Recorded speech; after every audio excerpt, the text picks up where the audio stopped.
Hi everyone, I may do a live stream. Well, I will do a live stream this evening because it's long overdue.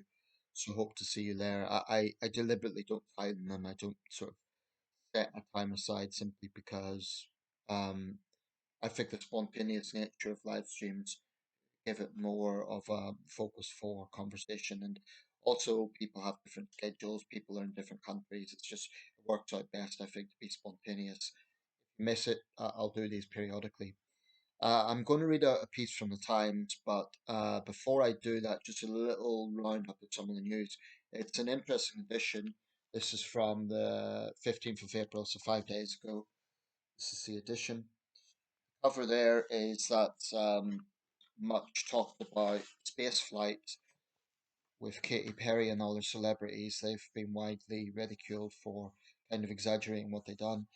The other report is on China buying up our infrastructure, the Scunthorpe situation, um, and the fact that Ed Miliband, Times reports, signed up to close ties with China on energy even before the Scunthorpe situation. Um, this government is far, far too cozy with China and it's getting into our infrastructure far too much.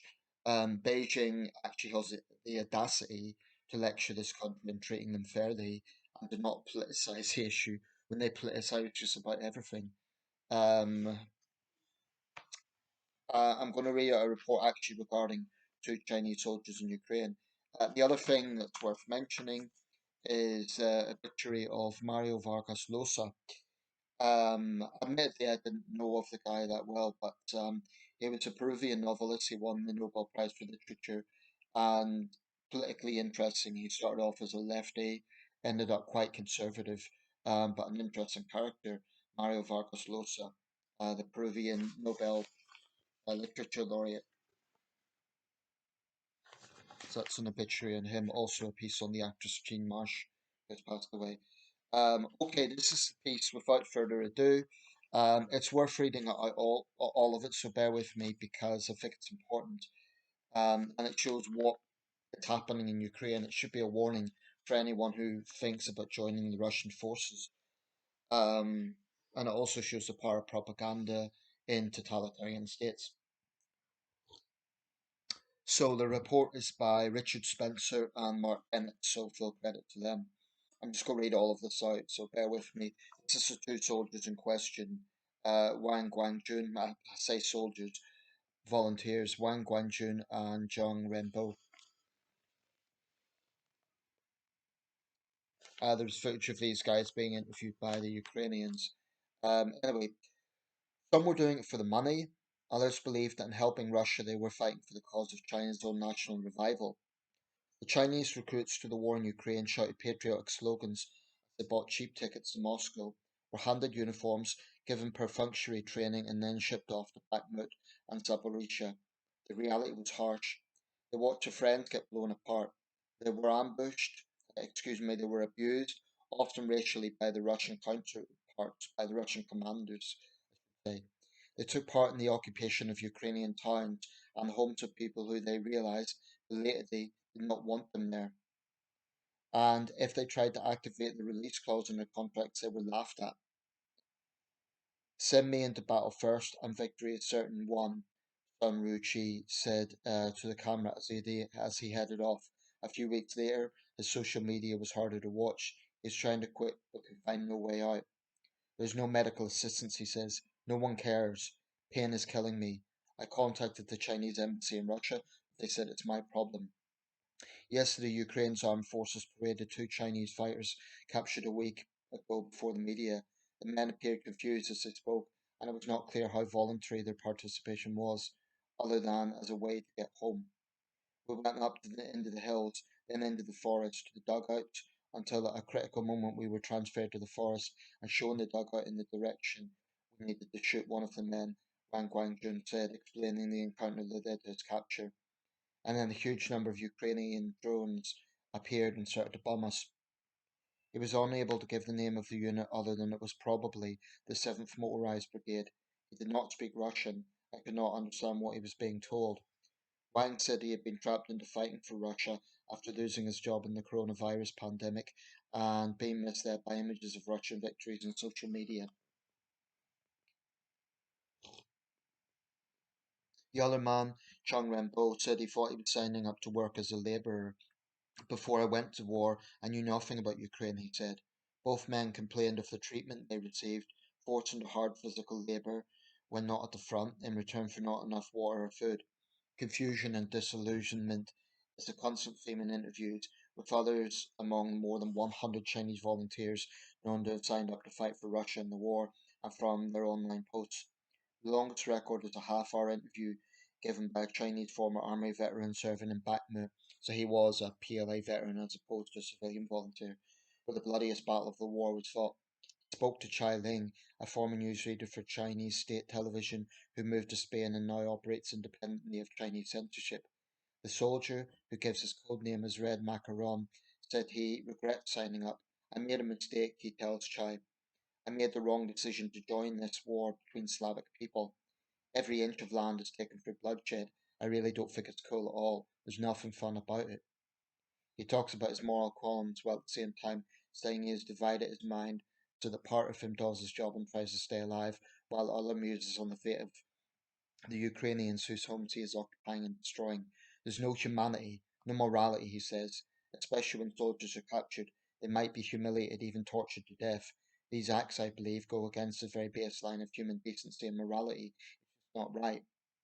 He was originally attracted by the promised salary, around 15,000 yuan a month, or £1,560.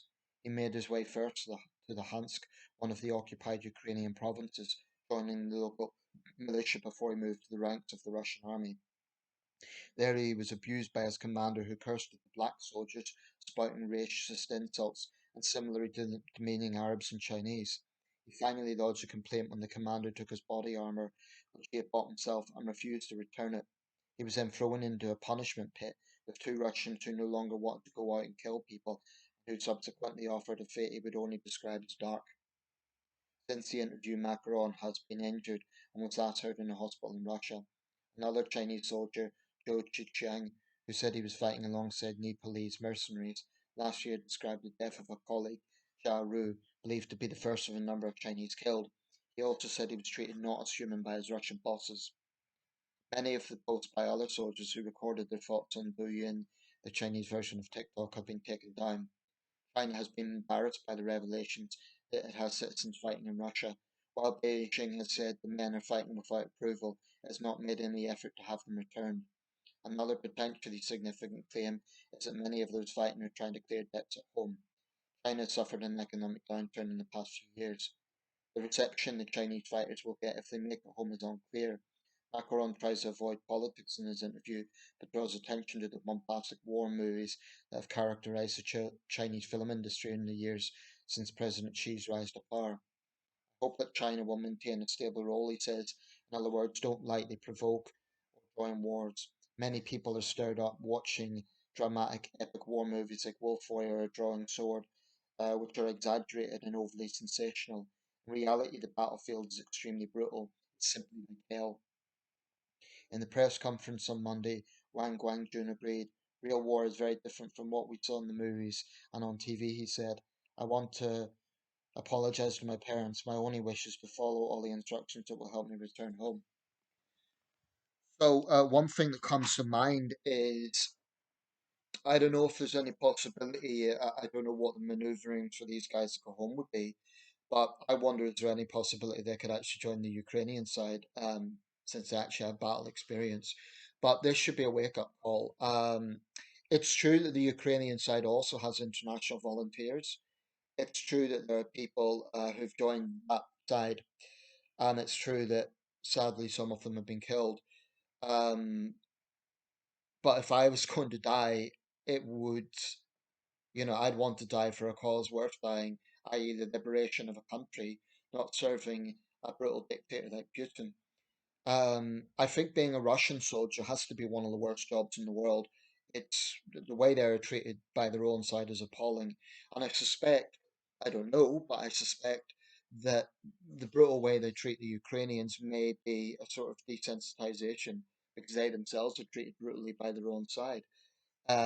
Contrast when the invasion happened, even despite the atrocities Ukraine faced, Ukraine has, for the most part, treated prisoners of war well.